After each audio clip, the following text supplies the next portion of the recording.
Welcome to Aaron Mahnke's Cabinet of Curiosities, a production of iHeartRadio and Grim and Mild. Our world is full of the unexplainable. And if history is an open book, all of these amazing tales are right there on display, just waiting for us to explore. Welcome to the Cabinet of Curiosities.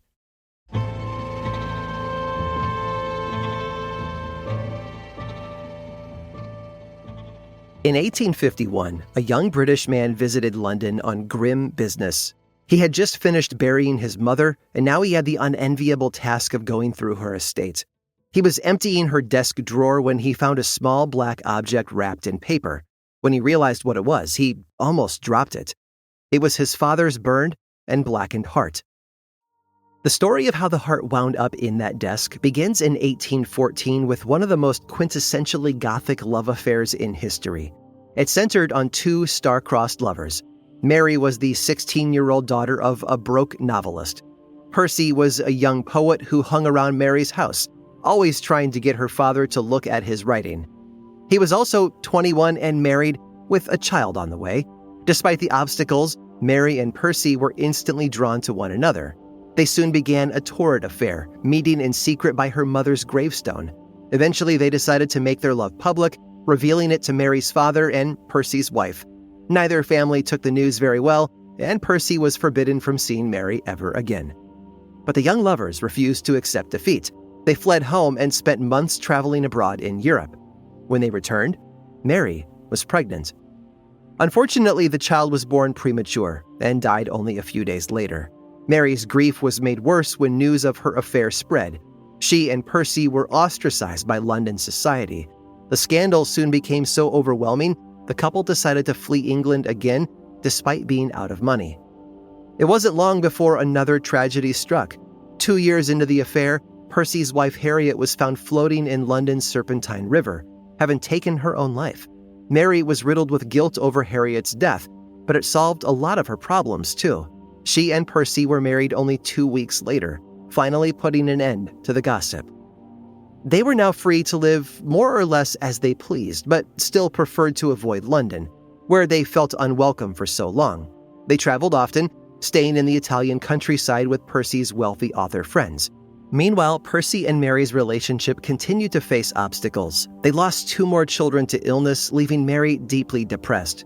Percy sought solace outside their marriage. He fathered a child with another woman in 1818 and may have had a separate ongoing relationship with Mary's stepsister, Claire. Despite Percy's infidelity, Mary's love was steadfast. While they went through periods of estrangement, she always returned to him eventually, at least until 1822.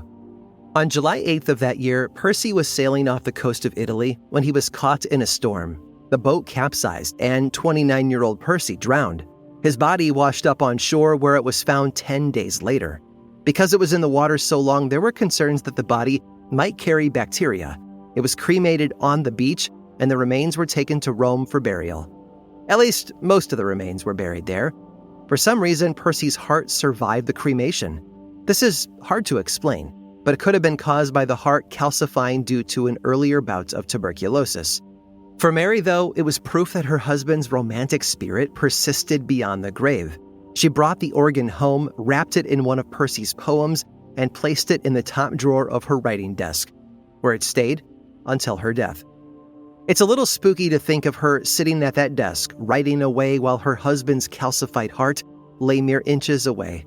Maybe it inspired her, because her writing captured both romance and horror. Mary was, of course, Mary Shelley, best known as the author of the novel Frankenstein. Her husband was Percy Bysshe Shelley, a famous romantic poet. The strange fate of Percy's heart is both an unsettling footnote to their torrid relationship and a romantic symbol of all they endured. After everything they'd been through, scandal, infidelity, and even death, their love still burned.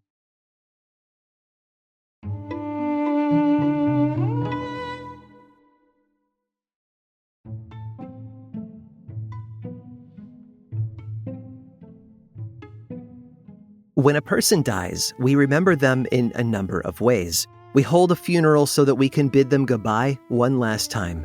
We might hold a candlelight vigil or donate money in their honor as well. But those who are buried in cemeteries are usually commemorated by way of a plaque or tombstone marking their gravesite. It could be inscribed with the dates of their birth and death, or a heartfelt message of peace and love.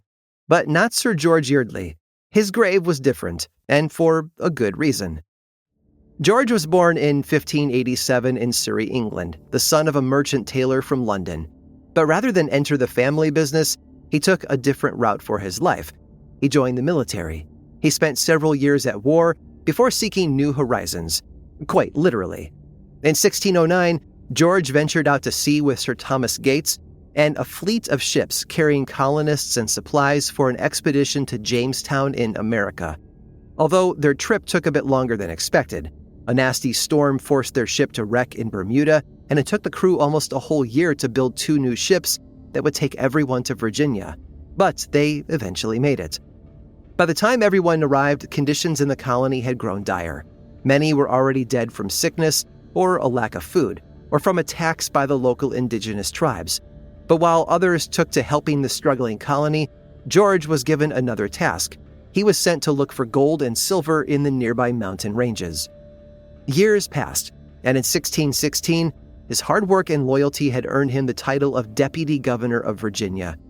Throughout his tenure as both Deputy Governor and then as Governor, George accomplished quite a lot. He secured peace treaties with the Chickahominy Native Americans, formed a local governing body, cultivated land with other farmers, and encouraged the construction of a new college. He also married a woman named Temperance Flowerdew. She had arrived in Jamestown the year before her would-be husband, and the couple had 3 children together, Elizabeth, Abigail, and their youngest, a son named Francis. But not everything George did was good or wholesome.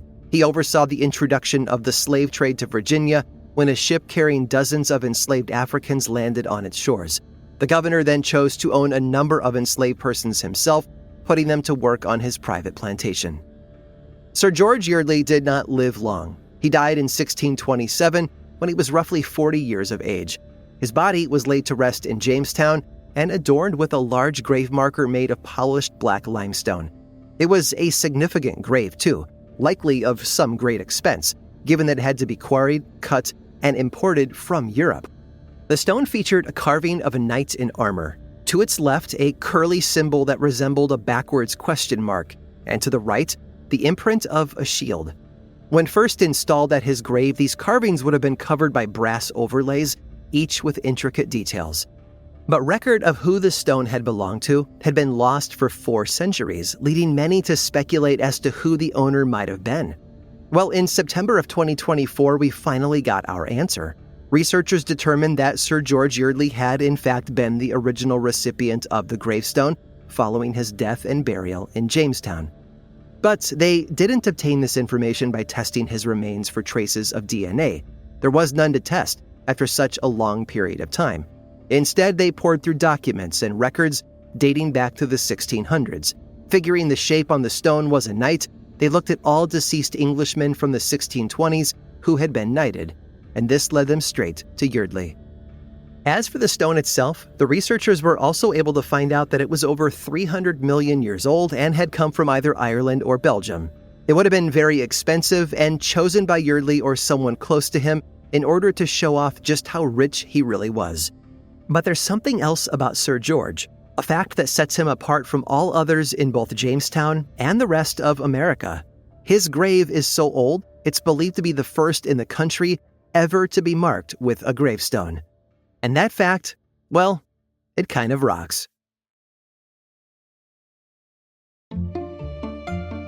I hope you've enjoyed today's guided tour of the Cabinet of Curiosities. Subscribe for free on Apple Podcasts or learn more about the show by visiting curiositiespodcast.com. This show was created by me, Aaron Mahnke, in partnership with How Stuff Works. I make another award-winning show called Lore, which is a podcast, book series, and television show, and you can learn all about it over at theworldoflore.com. And until next time, stay curious.